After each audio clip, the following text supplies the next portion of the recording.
Hi, welcome to part 6 of this mini series on the science of our embodiment, somatics, and of movement.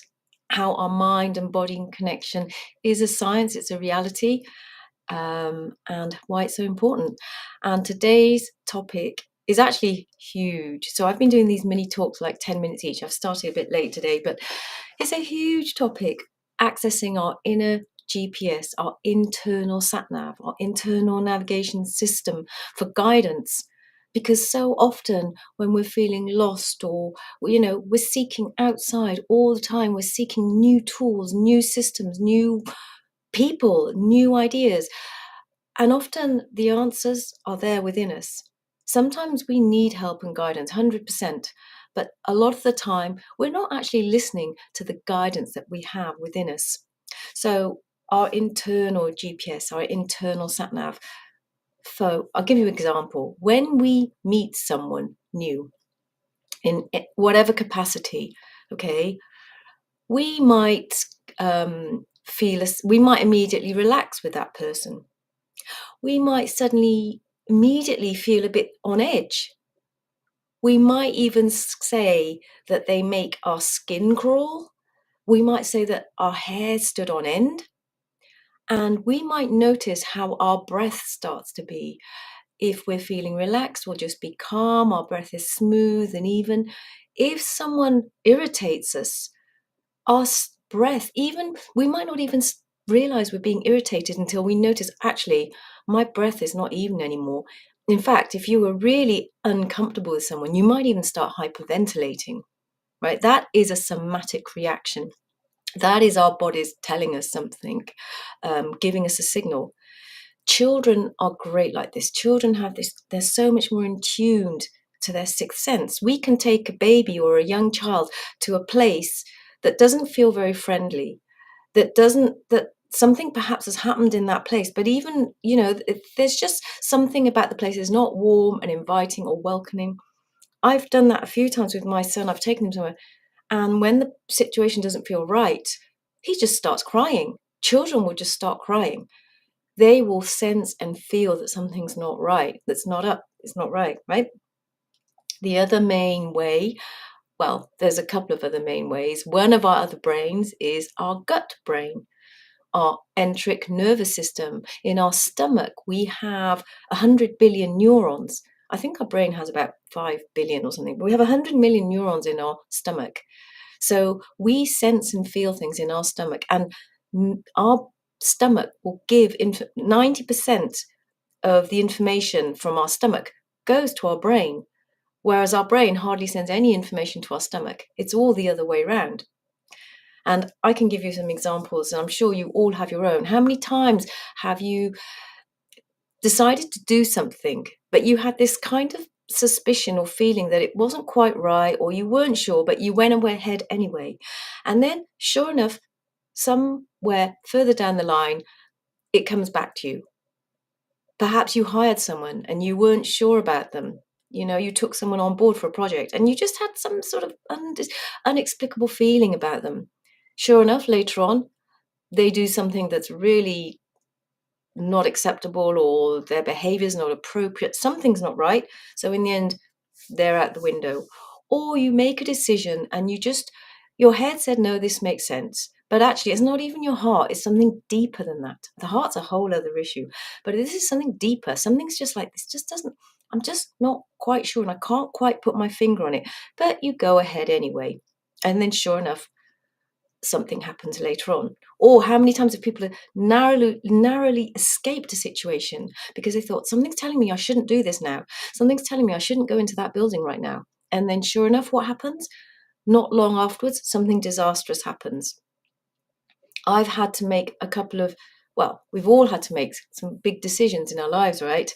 A couple of times the answer has been so glaring. One time I had to make a really big decision about where to move and what to do, and my heart actually, my heart really craved and yearned and wanted this one situation. But I knew my stomach just said no. My stomach said, no, you've got to do this. You've got to go this way, not this way. It was very clear. My stomach totally gave me the answer that time. Another time, and I'm sure have all felt this, and this is not a heart thing, but I was hurt by someone, but actually it was more a case of a sense of betrayal, a disappointment. And I remember when I heard the news, I literally felt as if someone had stabbed me in my solar plexus area. It was like someone had winded me. So it was like it was because it was an affront on my personal self-esteem. And, I'm not going to even go to the place of our heart because that's a whole other huge subject. So our gut instinct is huge. And a lot of the time we feel uncertain of ourselves and we don't trust it. When actually, when we involve listening to our gut as well as to our head for decisions, when we have to make decisions, we can make clearer decisions. We can feel more certain about them. We can also allow ourselves to just be a bit more open, because if we're not just using our head for our decision making, that's when we can start to open up to being more creative. And of course, this is connected to our intuition, our instincts, our intuition. This is all part of what's happening within us scientifically, as I've just said, our somatically.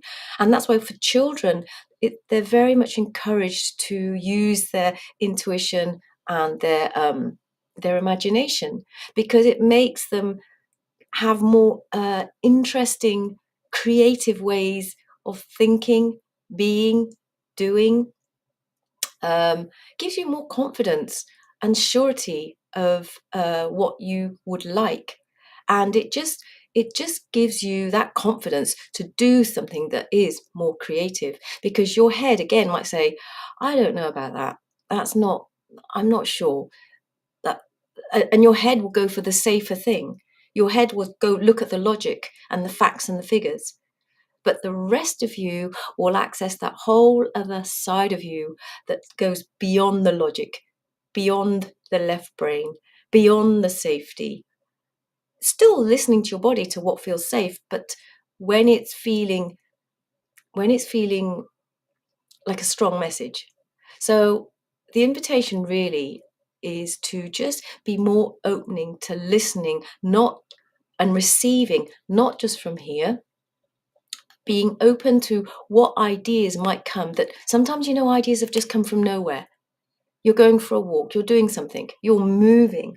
Suddenly you get these new ideas that pop up, especially with moving, because when you move, you drop out of that conscious level, deeper into the 95% of your subconscious, where all the possibility, all the ideas are sitting there waiting to be birthed. So when you drop out of here into your body, when you drop into your internal GPS, your internal intuition, actually you're connecting to your soul. When you're dropping into your intuition, so you're connecting into this soul instinct, feeling, knowledge, sensation. And when you're connecting to that heartfelt place, the soul is connected to our hearts.